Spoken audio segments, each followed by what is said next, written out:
We're telling clients right now is this is a pretty painful pullback. It could be, some data related, but it really looks like a lot of position squaring. And that means we want to be buying that dip. I mean, I don't know if that means if you buy the dip here, you don't have a risk of losing 2%. But if we're in a bull market, this pullback is giving us a really good entry point, something we haven't seen in months, actually. I don't think we need to go down, 10%. I know there's a lot of people calling for that. One reason is, I think rates, when you look at corporate bond yields, they've been behaving a lot better than equities have.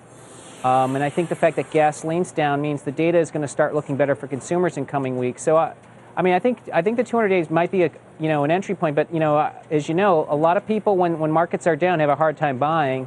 So I think what you have to be willing to do is to buy it and be willing to take a bit of a drawdown or some sell-off here.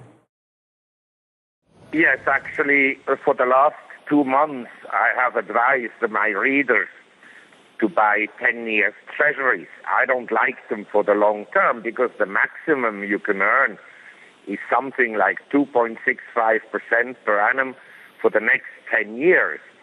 But the treasuries, I expect it to rally because of economic weakness and because of a stock market decline. Because in the last few years at least, whenever the stock market was very weak, there was a flight into quality, that is, into treasuries. I don't think they're good value for the long term, but for the next 3 to 6 months, probably they are a better place to be than equities.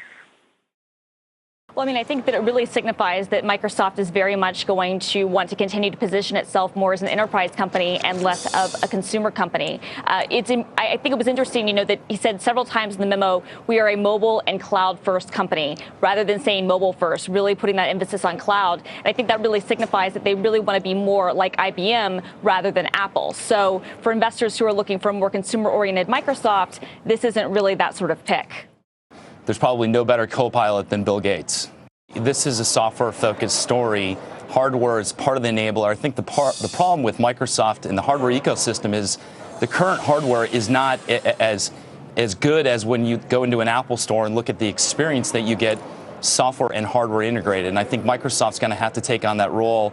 That's why they're doing the Nokia acquisition. That's why they built Surface. That's why Xbox is doing so well, is that integration. So we don't think they necessarily back off. I don't want them to focus entirely on it, but we do think it'll be an important component of the story going forward.